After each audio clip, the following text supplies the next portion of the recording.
Meet John Janssen, a self-effacing Yankee from the East Coast who came to Utah and raised a loving family. Born in Brooklyn, New York. I'm a Brooklyn bum, as I call him. Born in 1918 in Brooklyn, John's family fell on hard times after the stock market crash of 1929. His father lost his job, so they had to do whatever they could to make ends meet. We had to go on welfare. They used to bring food to our house, and a horse-drawn wagon. I would stop in front of the house. My mother would go out and ask them to move the welfare wagon away because they didn't want people to know we were on welfare. John remembers picking up loaves of bread for 8 cents apiece and recycling things like tires and batteries to help the family. I mean, I don't want to go through those again. That was tough times, believe me. But the family got through it, and John was able to get a college education. He wanted to teach handicapped children, but no work was available, so he went into the Army. The hitch was only supposed to take a year, but then Pearl Harbor happened. He received his training and commission in Texas, and with his college degree, was fast-tracked to be an officer and became a second lieutenant. He shipped out to Morocco and Iran, and later he was assigned to a medical battalion and took part in the invasion of France as an ambulance officer. John commanded over 20 vehicles that would retrieve the wounded.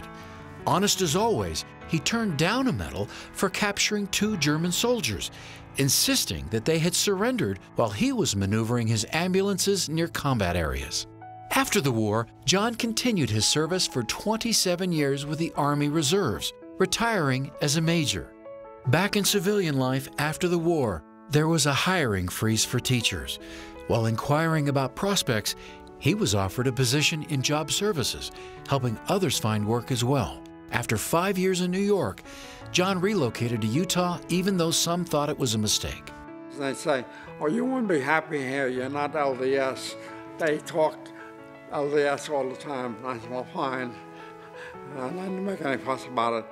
Making the rounds while at work in Utah County, he met his future wife, Donna, at the store she worked in. This buddy of mine said, why don't you ask Donna one day? And I asked her, tell him what happened.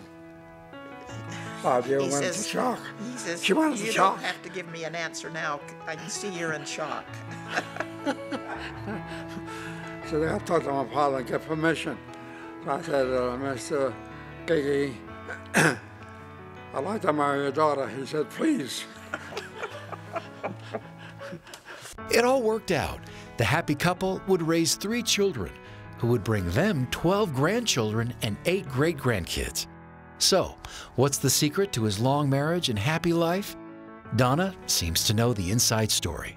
Oh, he's always telling jokes to everybody.